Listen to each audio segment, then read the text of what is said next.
Et dans l'actualité des idées aujourd'hui, la psychanalyse doit-elle être en phase avec l'époque? Notre époque n'est plus celle de Freud ni de Lacan. On naît et on meurt différemment, on aime autrement.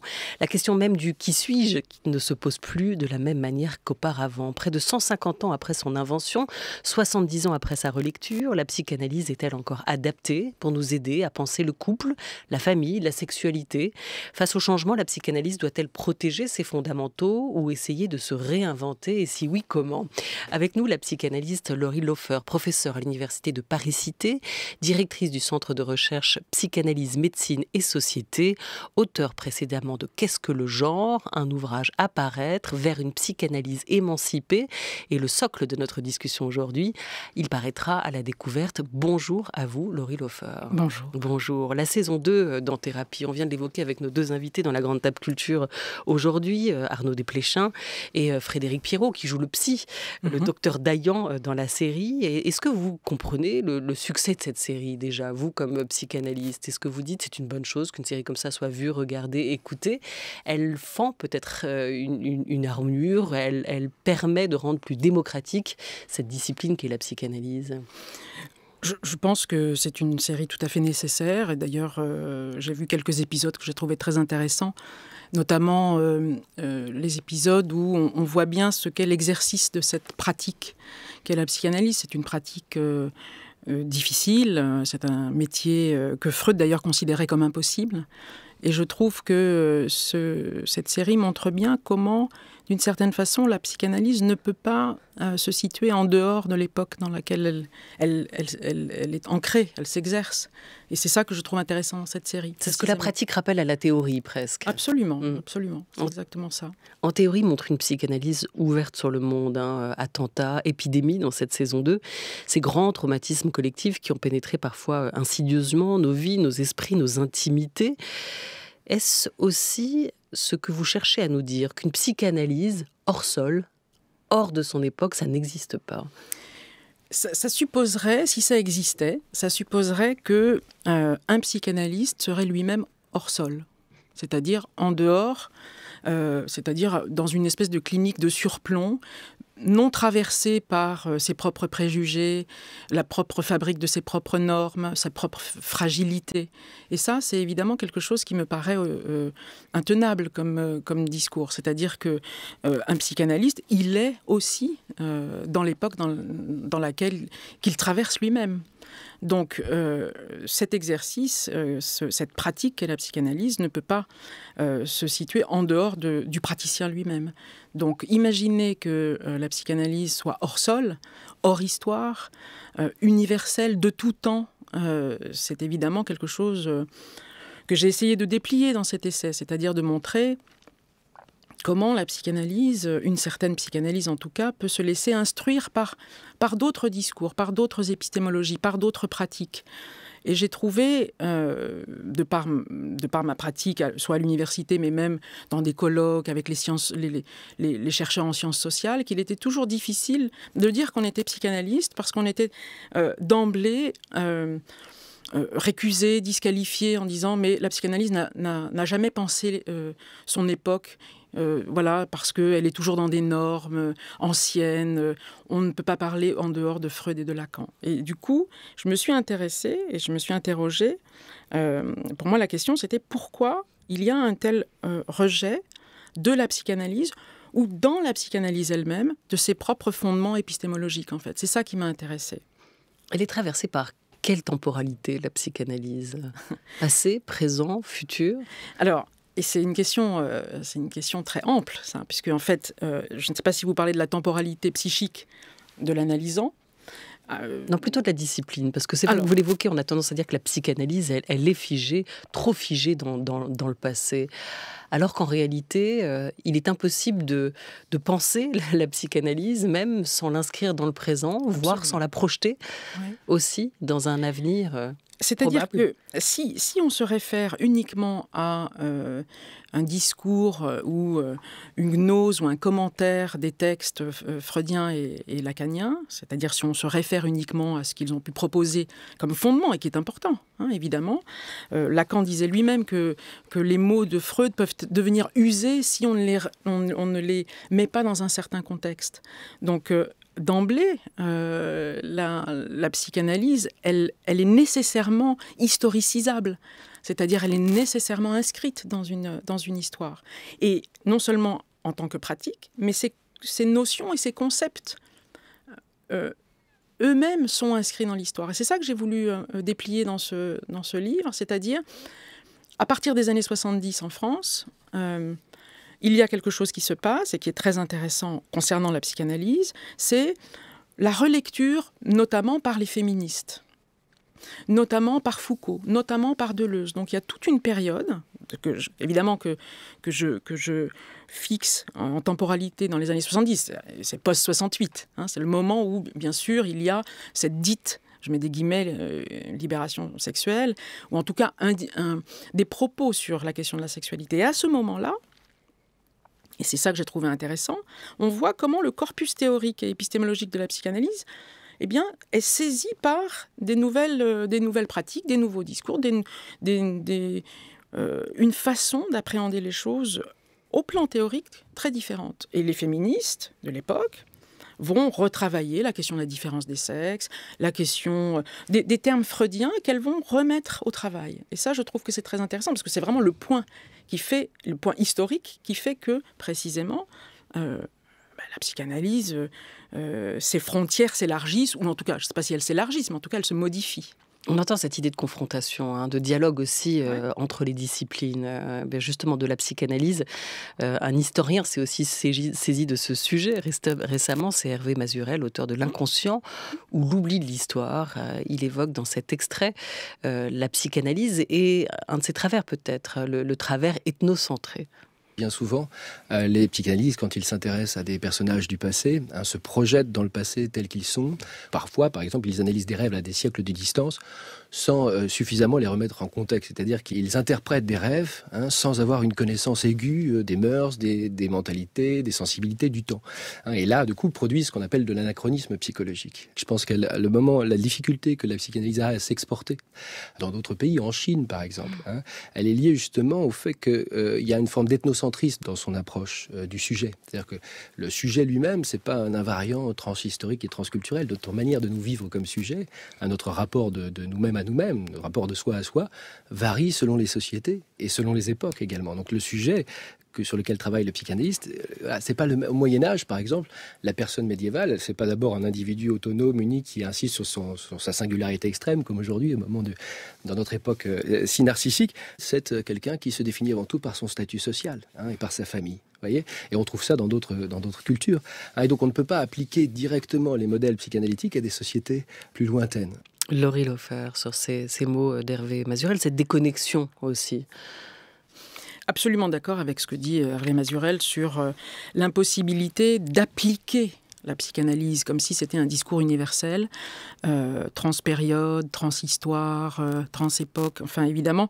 C'est précisément, je crois, parfois une des difficultés qu'on peut avoir quand on pense la psychanalyse comme, je mets des guillemets, universelle, c'est qu'elle s'applique à tout.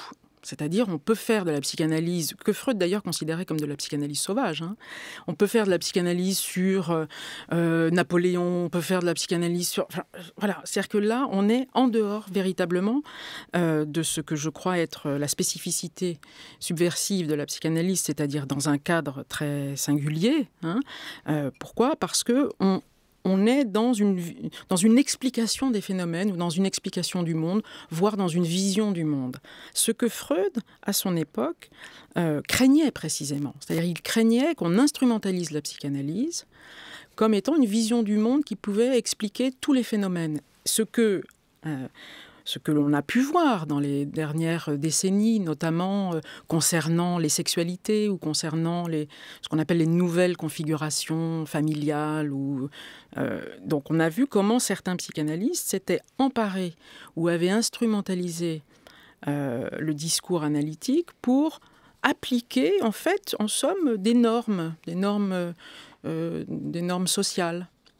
Et donc, sur ce que dit Hervé Mazurel, je suis absolument d'accord, ce qui suppose, d'une certaine façon, et c'est ça que je crois que j'ai tenté de faire dans ce livre, une réflexion critique, une épistémologie critique ou une réflexion critique sur les fondements mêmes et les concepts mêmes de la psychanalyse. Alors justement, qu'est-ce que vous voulez dire par émanciper, si je reprends le titre de cet ouvrage, vers une psychanalyse émancipée? Il faut l'émanciper de qui ou de quoi? En fait, je ne sais pas s'il faut, mais en tout cas, l'intention que j'avais au départ remonte à... Je vais vous raconter pourquoi j'ai écrit ce livre rapidement, mais j'étais en cours de psycho. Et j'entendais mes profs, de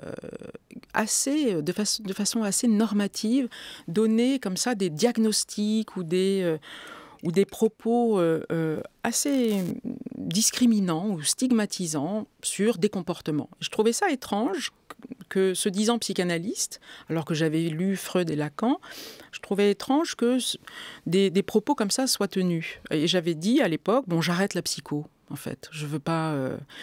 Et en fait, j'ai raconté ça dans mon analyse, et ma psychanalyste de l'époque m'a dit non, continuez. Donc, j'ai continué, donc vous voyez la force du transfert quand même.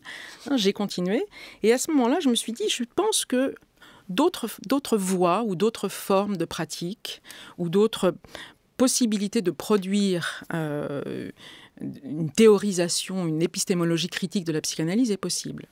Donc, vous vous sentiez à l'étroit. Oui. Et c'est ce que vous dites d'ailleurs. Vous l'écrivez. Exactement. Chacun devrait quelque part, en tout cas, faire avec la somme de ses préjugés et surtout les reconnaître. Exactement.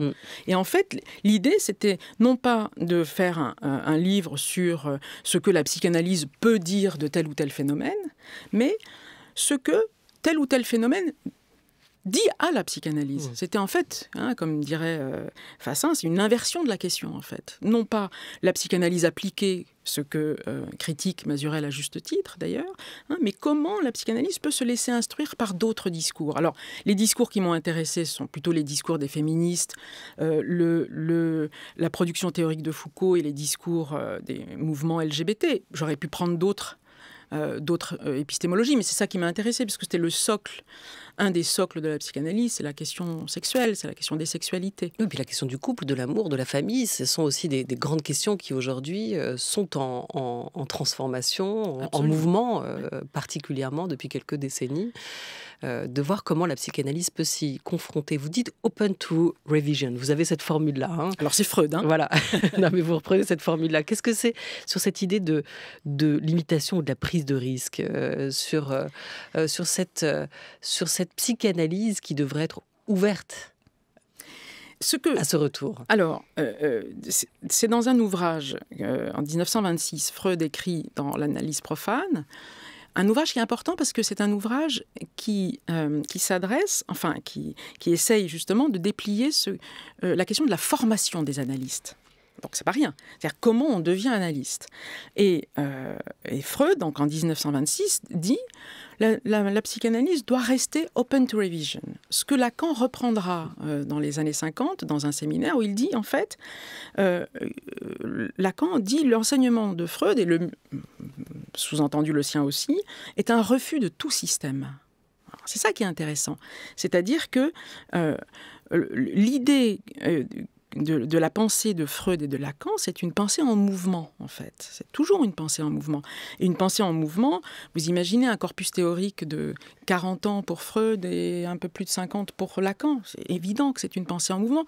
En pensée en mouvement, ça veut dire c'est une pensée qui est mise en mouvement aussi par ce qui se passe à l'époque où ces théoriciens vivent. Quand Freud écrit, par exemple, « Malaise dans la civilisation », en 1929, il entend la montée de l'Allemagne nazie, il entend ça. Donc, et son texte « Malaise dans la civilisation » est imprégné de ce qu'il entend dans l'époque. Quand Lacan dit qu'un analyste doit renoncer à cette pratique s'il n'est pas à l'horizon de la subjectivité de son époque, je trouve que ce sont des indications intéressantes. Alors, s'émanciper de quoi, hein? L'idée, c'était de dire, dans l'ouvrage, sortir de la tutelle, hein, parce que s'émanciper, c'est sortir de la mainmise, hein, ou de la tutelle, des dogmes, hein, et des discours figés que produit la psychanalyse elle-même, en fait. C'est-à-dire d'éviter qu'elle devienne une langue morte, en fait, hein, d'en faire une langue morte, et donc rejetée par son époque, par les personnes qui sont intéressées aux sexualités, par les militants LGBT, parce que c'est quand même très disqualifié. Parce que ces mouvements-là produisent aussi, féministes, LGBT, des savoirs nouveaux qui peuvent permettre d'ouvrir de nouvelles discussions avec d'autres mots, d'autres termes, d'autres concepts, d'autres manières peut-être de penser. Pour en revenir juste à Freud et à la question de la bonne représentation aussi, ou du bien-pensé de la psychanalyse, vous semblez dire qu'il y a eu comme un malentendu Freud aussi depuis des années, et notamment sur ce qu'il nous dit de la différence des sexes, qu'on aurait mal compris ce que Freud voulait nous dire sur cette question. En quoi ? Alors, comment dire, Freud, les malentendus par rapport à Freud, c'est plutôt une bonne chose parce que ça permet justement de discuter. Hein, on a, par exemple, à un moment donné, mal entendu sa conférence sur la féminité. Il écrit une conférence en 1932 qui est très intéressante, où il commence par dire, alors on ne sait pas très bien s'il prend à son compte ce discours ou s'il fait entendre aux personnes qui l'écoutent la doxa de l'époque, mais il commence sa conférence en disant les femmes n'ont rien inventé d'intéressant, sauf le tissage et le tressage. Alors évidemment, quand les féministes lisent ça, elles se disent, mais le pauvre Freud, là, il est un peu misogyne, enfin bon, bref, vous pouvez imaginer. Mais ce qui est intéressant, c'est que dans cette conférence, un peu plus loin, il dit, mais il faut prendre en compte les organisations sociales qui oppressent ou qui acculent les femmes à certaines passivités. Donc on voit bien comment on peut lire Freud. On peut le lire de façon politique, c'est-à-dire qu'on peut se dire Freud est un misogyne parce que je suis féministe et que j'ai besoin politiquement de dire qu'il l'est, et c'est tout à fait pourquoi pas. Hein, ou bien on peut dire voilà, on fait attention au texte, on regarde les tensions internes du texte, et là on peut faire discuter les différentes positions. Mais bien sûr que Freud n'a pas échappé au carcan de son époque. Voilà, c'était aussi le bourgeois viennois qui recevait les jeunes filles de bonne famille, dont les demandes étaient, il faut continuer de faire en sorte que ces jeunes filles soient dans la norme sociale. Donc bien sûr qu'il était pris par ça, évidemment. Hein, mais on ne peut pas... ça serait intéressant de voir comment on dénonce Freud en le figeant, hein, sans précisément donner l'épaisseur historique de son discours, en le figeant à son époque, en disant, voilà, il a écrit ça, on ne peut pas l'historiciser. Bon, il faut bien sûr reprendre le texte freudien à l'époque où il a émergé. Hein, donc, bien sûr qu'il y a eu des malentendus, mais ce sont des malentendus qui sont nécessaires, je trouve en tout cas, qui sont nécessaires à la discussion et à l'ouverture sur d'autres propositions. Mais la langue a changé aussi. Oui. La langue, elle est fondamentale en psychanalyse. Et si on prend même certains mots, hier on parlait de sexe, aujourd'hui on parle de genre. On a aussi inventé et créé des catégories nouvelles. Est-ce que ce dialogue est quand même possible alors qu'on ne parle plus la même langue ? Est-ce que lorsqu'on parle des langues étrangères, ça nous empêche absolument d'entrer en dialogue ? Il faut en passer par la traduction, en tout cas. Voilà. Alors effectivement, il y a... Judith Butler dit des choses très intéressantes sur la question de la traduction, justement. La traduction des transferts culturels, la traduction culturelle, etc. Bien sûr qu'il y a des nouvelles langues, et qui sont d'ailleurs parfois très surprenantes dans la pratique. Grâce à des étudiants, j'ai eu la possibilité d'avoir accès à la liste sur Facebook, 75 items, de la façon dont on peut s'assigner dans un genre. Alors il y a allosexuel, je ne vais pas tous vous les donner, mais il y en a plus de 70. Donc il y a des termes qui sont nouveaux, il y a des termes qui sont inventés. Et pourquoi pas ? De toute façon, comment on peut imaginer une pratique analytiques, qui n'entendent pas, qui ne se règlent pas sur les nouveaux signifiants, qui ne se règlent pas sur ce langage nouveau qui apparaît. Enfin, ça me paraîtrait, en tout cas, moi, ça me paraîtrait difficile. Se régler sur le jeu des signifiants, c'est l'orientation clinique de départ. C'est-à-dire que le clinicien, ou la clinicienne, le praticien écoute les signifiants du patient. Il y a un rapport de force, il y a aussi une dimension politique dans ce dialogue que vous appelez de vos voeux, Laurie Lofer, aujourd'hui. Vous parlez aussi d'une pensée dominante de la psychanalyse et dans cette envie de la faire dialoguer avec les nouvelles études, les nouveaux mouvements féministes, LGBT. Il y a aussi pour vous l'importance de faire entendre le point de vue des minorités, que jusqu'ici, visiblement, la psychanalyse ne voulait pas voir ou ne voulait pas entendre. Ça aussi, c'est un point historique qui est très intéressant. C'est-à-dire que jusque dans les années 70, justement, les dites minorités étaient l'objet des discours. À partir des années 70, ce qui est intéressant, c'est que ces dites minorités sont devenues sujet de leur propre discours. Donc là aussi, il y a un renversement. C'est-à-dire que avant, dans les années 50, ou même avant, bien sûr, on pathologisait les sexualités dites déviantes.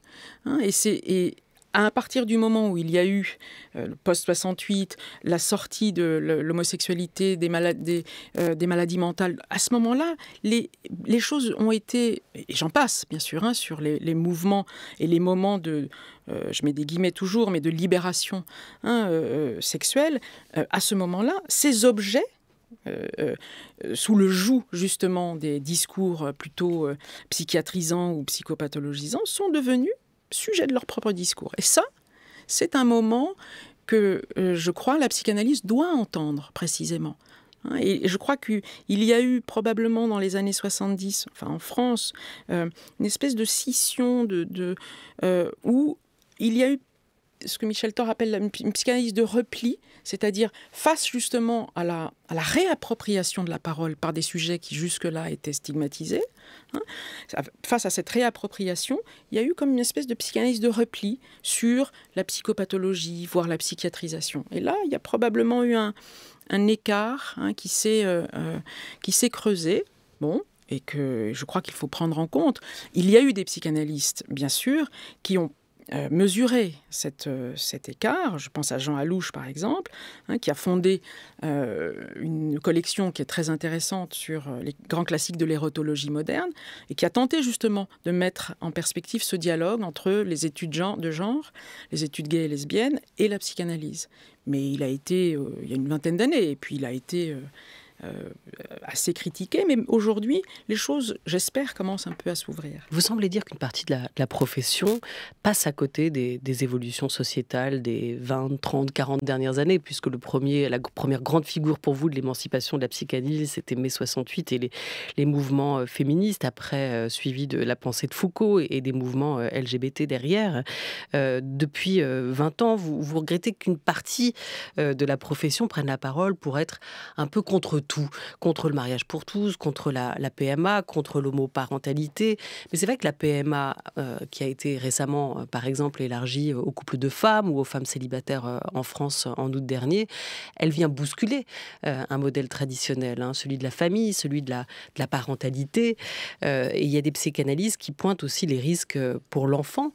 C'est une entrée en terre inconnue pour nous tous. Comment faire avancer le débat ? Comment la psychanalyse peut nous fournir des clés d'appréhension de ce type de situation alors qu'elle ne les a pas? Précisément.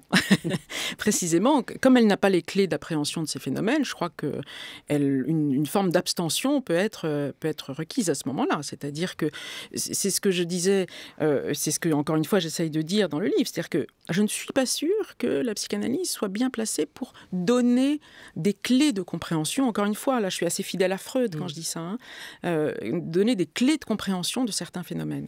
En revanche, qu'est-ce que ces phénomènes-là, ces avancées, peuvent faire bouger à l'intérieur du corpus théorico-épistémologique de la psychanalyse, c'est ça qui m'intéresse. Hein, c'est-à-dire que je ne saurais pas dire, moi, en tant que psychanalyste, ce que je pense de la PMA en dehors d'analysantes qui viendraient en parler. Je ne saurais pas dire globalement, de façon générale, ce qu'est la norme par rapport à ça. Voilà, je peux le dire en tant que femme citoyenne pour d'autres phénomènes, mais en tant que psychanalyste, je n'ai rien à dire de ça. C'est-à-dire que, évidemment, là, je m'oriente vraiment sur ce qu'est le cadre analytique. C'est-à-dire, il y a une personne qui vient, qui parle d'un certain nombre de choses. Et, vous voyez, vous avez parlé tout à l'heure dans la série de ce patient qui part en Syrie. Voilà. Certains psychanalystes pourraient le regretter, mais il y a à un moment donné une vérité subjective surprend même l'analysant lui-même et surprend aussi l'analyste. Mais le cadre analytique, c'est être ouvert à tout type de surprise, justement, qui déplace le sujet d'un endroit où il était entravé, en fait. Qu'est-ce que c'est alors, quand vous dites que la psychanalyse défend des positions presque bourgeoises, un peu conventionnelles, en quoi, par exemple ? Bon, on a entendu depuis le Pax certains psychanalystes dire qu'on allait au-devant, donc on était dans les années 2000, qu'on allait au-devant d'une catastrophe anthropologique. Il y avait vraiment des termes très catastrophistes sur le mode de si on touche à la famille, en fait, c'est toujours la même histoire. Toucher à la famille, toucher à la filiation, toucher au mode de reproduction, toucher à l'enfant, il y a quelque chose qui s'affole. Mais je ne sais pas si ça s'affole au sein de la psychanalyse ou si ça s'affole au sein de la société. Et d'ailleurs, ce qui est très intéressant, qu'on peut constater, c'est que l'historienne John Scott a écrit un article là-dessus tout à fait intéressant. On peut constater que dans les États autoritaires, voire totalitaires, les premières cibles, au plan de la production de savoir, les premières cibles sont souvent les études de genre, tout ce qui va, les études féministes, tout ce qui va mettre un peu de désordre ou de critique, parce que c'est ça, la position que j'essaye de développer, c'est une position critique, tout ce qui va mettre un peu de critique dans l'ordre social ou dans un ordre établi. Donc, je ne sais pas si la psychanalyse ou certains psychanalystes sont réactionnaires ou si, en fait, c'est l'époque qui l'est de plus en plus. Je ne saurais pas le dire, en fait. Mais des questions se posent et des doutes existent. On va écouter les mots du psychiatre et psychanalyste Charles Mellman, fondateur de l'association lacanienne internationale sur la question du genre. Nous avons tous lu dans la presse cette école maternelle suédoise où l'on apprend aux enfants qui sont en bas âge à ne plus distinguer les sexes. Et a même été inventé un pronom neutre qui n'existe pas en langue suédoise, pas plus qu'en français, afin que désormais les enfants ne se distinguent plus par un pronom masculin ou féminin, mais se servent systématiquement du neutre. Et nous sommes fascinés par cette entreprise qui d'ailleurs s'applique également dans la Seine-Saint-Denis de façon très, très locale, etc. Ceci au nom du principe d'égalité. Mais, voilà enseigner quoi ? Mais tout simplement la forclusion du sexe. La forclusion. Ils vont en être débarrassés, soulagés, libérés. Qu'est-ce que ça va donner ? Les psychiatres le savent. Je veux dire, il y a des enfants qui sont élevés, je dirais, dans un milieu qui vise à les affranchir de cette dimension qui la leur refuse, etc. Les résultats ne sont pas, évidemment, le plus souvent favorables. Voilà, Charles Mellman, en 2013, sur France Culture, vous avez réagi en disant les psychiatres. Oui. Quand il dit les psychiatres le savent. Oui, mais je pense qu'il parle en tant que psychiatre qu'il est. Donc, je trouve ça intéressant. Mais pourquoi ? Qu'est-ce qui distingue là le psychiatre du psychanalyste sur le savoir de ce qui va arriver ? Alors, il aurait dit les psychanalystes le savent. Vous n'auriez pas rebondi ? Si, aussi. D'accord, parce qu'il est les deux. Voilà. Mais en fait, bon, bien sûr, je réagis parce que Je crois qu'effectivement, là, il y a aussi beaucoup de malentendus sur ces questions de différence des sexes, de distinction des sexes. Moi, je n'emploierai par exemple jamais la question de forclusion du sexe. Bon, ça, ce sont par exemple des termes qui sont pris dans un corpus lacanien qui date maintenant un petit peu. Qui ont mal vieilli, des termes qui ont mal vieilli. Voilà, qui ont mal vieilli. Et comme Lacan d'ailleurs le disait des termes de Freud, attention à ce que ces mots-là ne soient pas usés. Ne soient pas usés et que lorsqu'on les utilise, eh bien, on reproduise justement quelque chose de l'ordre d'un dogmatisme en fait. Bon, alors. Pourquoi j'ai réagi comme psychiatre ? Parce que immédiatement, ce discours va relever ou pointer de façon un peu implicite un diagnostic, voire un pronostic. Mais je ne suis pas tout à fait sûre que ça, ce soit la place ou la pratique analytique. En fait, c'est dans ce sens-là que je réagissais lorsqu'il disait psychiatre. C'est pas le même métier, en fait. Ce dérapage aussi, dites-vous, est dû à l'emprise du médical sur l'analytique, une emprise que Freud a combattue largement et en vain. Est-ce qu'il n'y a pas parfois le risque à vouloir émanciper la psychanalyse, de trop revisiter aussi les dogmes, ou en tout cas les propos du maître ? Est-ce qu'on pour chercher l'aval de Freud, voire de Lacan ensuite, il n'y a pas une surinterprétation aussi à la lumière de l'époque de ce qu'ils ont pu écrire avant ? Une surinterprétation, c'est-à-dire on leur ferait dire ce qu'on a envie de leur faire dire, en fait. Oui. Oui, bien sûr. Bien sûr. Et tant mieux. Hein, c'était pourquoi pas. C'est-à-dire, là, évidemment, en m'amusant un petit peu, de façon un peu ironique, dans le livre, je dis qu'à la fin, il faut tenter de mettre un thermomètre. Bon, évidemment, je me suis un petit peu amusée à faire ce jeu de mots, mais je veux dire, en fait, ce que je voulais dire, c'est que la fièvre monte beaucoup quand on commence un petit peu à vouloir travailler les dogmes de la psychanalyse, donc il faut mettre un thermomètre. Voilà, c'est une manière de renouer aussi avec la subversion originelle. Et c'est ce pourquoi vous plaidez dans ce livre vers une psychanalyse émancipée qui paraît à la découverte. Merci beaucoup à vous, Laurie Loffer, d'avoir été avec nous aujourd'hui.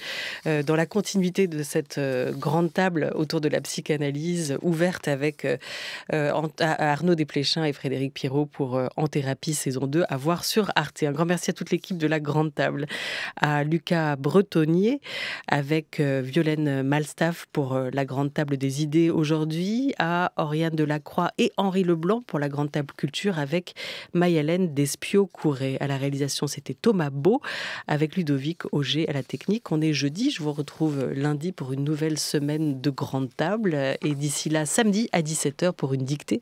Très bel après-midi à tous sur France Culture.